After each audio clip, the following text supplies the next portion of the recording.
Good afternoon, everyone. I'm Yaoqi from National University of Singapore. Today, I'm going to present our recent work on inference attacks and mitigations in peer-assisted CDNs. This is a joint work together with Guangdong, Purdy, and Zhengkai. First, let's talk about the web content delivery. Recently, there are many popular websites like Facebook and Google. These websites receive millions of hits per day across the world. They want a faster way to deliver web content. There are several options for them to deliver web content to users. First, they can set up their own servers and host these web contents on their servers to the users. Or they can pay for content delivery networks, aka CDNs. And these CDN services will place their web contents into different countries and major cities to get their content closer to the users. Recently, there is another new service called peer-assisted CDNs, which can also help these websites to deliver contents. The basic idea of such services is to involve web clients to provide content to other users. Basically, convert the traditional server and client model to client-client model. These new services include Akamai and Swarmify. Basically, they can bring a lot of benefits to users and website operators. For example, NetSession can offload over 70% of traffic from the website server to the peers. And Swarmify can reduce over 60% of network latency for the users. However, they also introduce some new security problems. For example, since all the clients can deliver contents to other clients, these clients actually can infer the neighbor's contents in this way. As an advanced conclusion, we make the following contributions. First, we introduce inference attacks on real-world services, and we propose our solution called Anonymous Peer-Assisted CDNs, aka APAC, to involve browsers as peers to deliver web contents and preserve a high level of anonymity and achieve desired performance. And at last, our solution is compatible with mainstream browsers. So what's inference attacks in peer-assisted CDNs? The goal of inference attacks is to infer what content a victim user has requested or delivered, that is, browsing history. Audience may question about what's the damage or implication of such attacks. From the previous studies and research, we found that revealing a user's browsing history can significantly leak the user's privacy. For example, a user's digital identity can be revealed from the visited social network websites, and a user's geolocation or political orientation can also be leaked via the browsing history. We classify inference attacks into two categories, that is, passive and active attacks. For the passive attacks, the adversary pre-stores all the content potentially interesting to the victim, and when the victim sends a request to the server will instruct the adversary peer to deliver the content to the victim. This way, the adversary can learn what the victim has requested. And for the second class of attacks is the active attacks. In this attack, the victim may first send a request to a server and fetches some resources and store in the browsers. Then the adversary sends request and traverses all the content potentially served by the victim.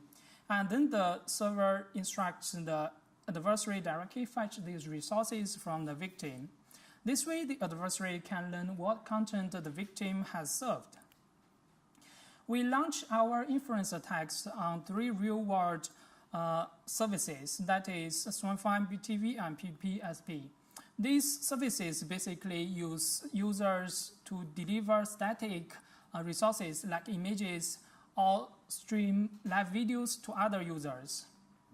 Take Swarmify as an example. We deploy a website using Swarmify with 10 images and 2 videos.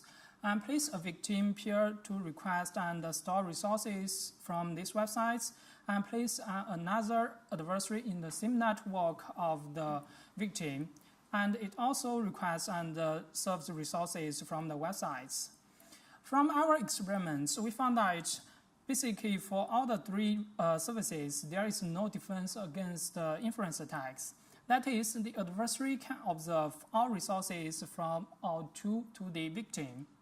And one of the three services is even open for content pollution attacks.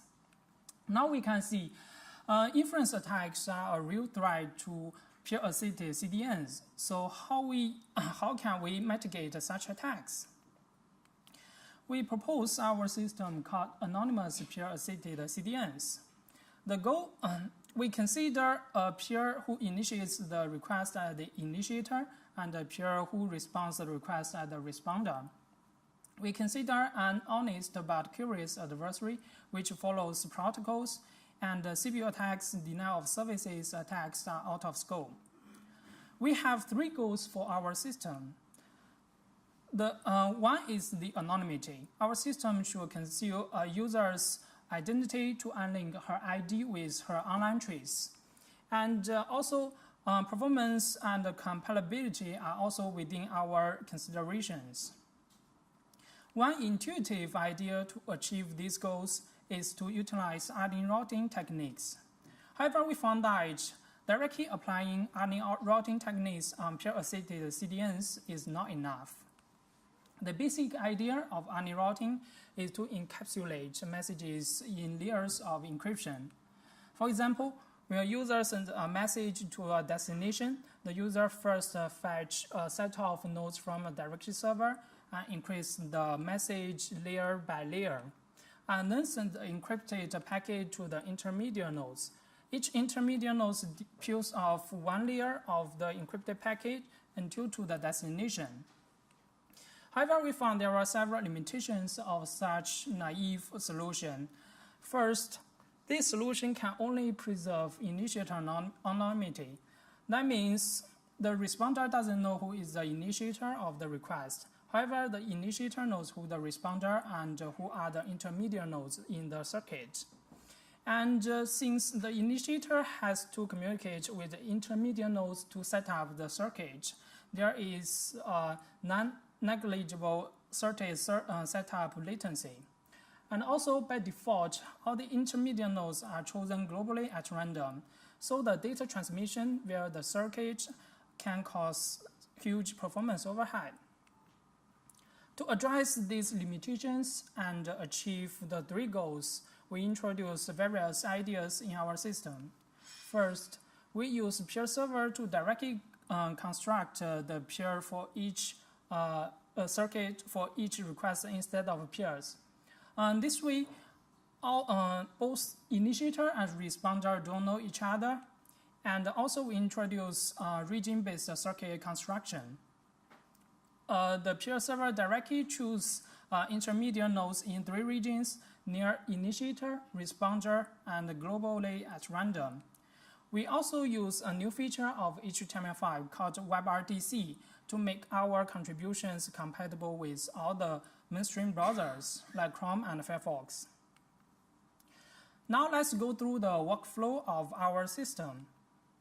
So in the initiation phase of our system, peers directly fetch resources from the content server and store the resources in the browser storage.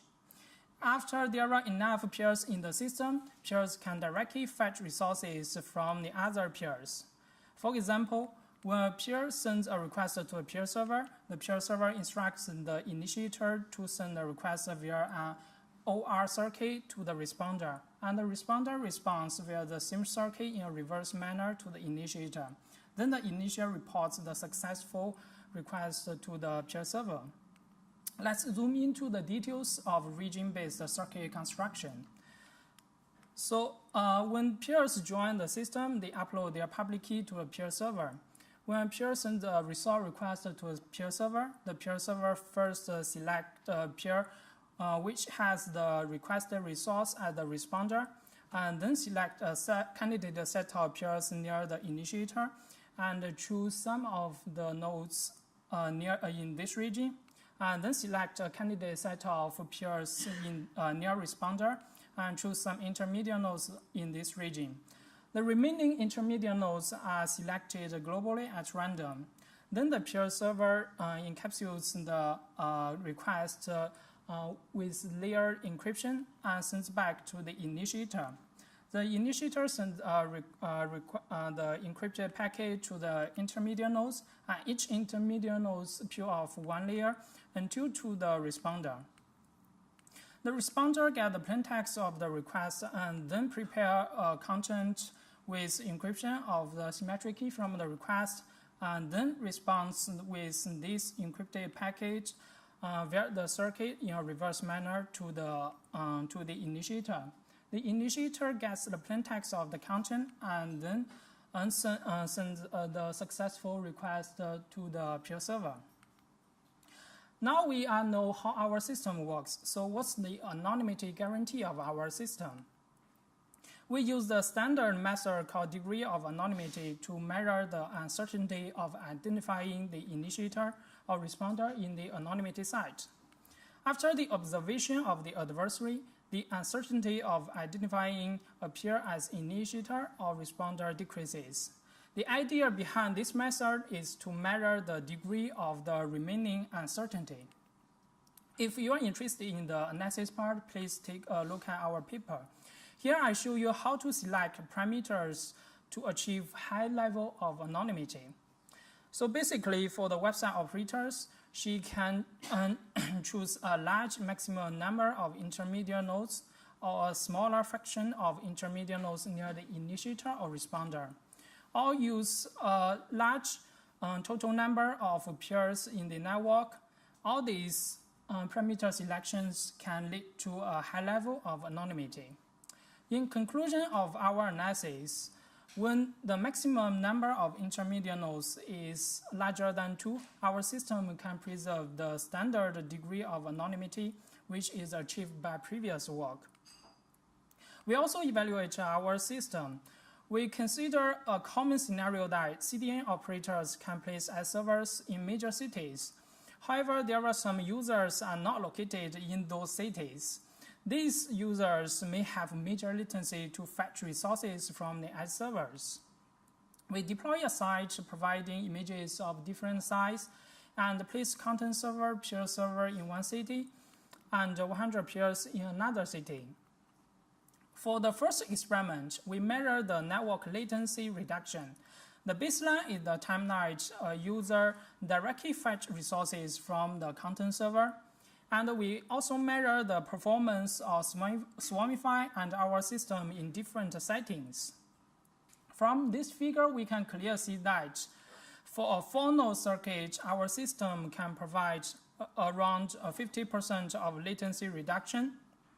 Although it is lower than the performance of Swarmify and non-anonymous setting, but it's still much better than the baseline. In the second experiment, we measure the effect of distribution factors. In the figure, we can see that the leftmost bar and the rightmost bar represent the scenario that all intermediate nodes are selected near the initiator or responder. And the middle bar represents the scenario that all the intermediate nodes are chosen globally at random. The huge gap indicates that locating intermediate nodes near the initiator or responder can significantly reduce the network latency. Combining the anonymity analysis and the performance evaluation, we found there is a sweet spot, and that is with up to 2 intermediate nodes, our system can preserve adequate degree of anonymity and achieve desired performance. In conclusion, we introduce inference attacks on peer-assisted CDNs and develop anonymous peer-assisted CDN, aka APAC, to involve users to deliver content, at the same time preserve high degree of anonymity, achieve desired network latency, and also our system is compatible with current mainstream browsers. Thanks for your attention. That's all my talk, and the questions are welcome.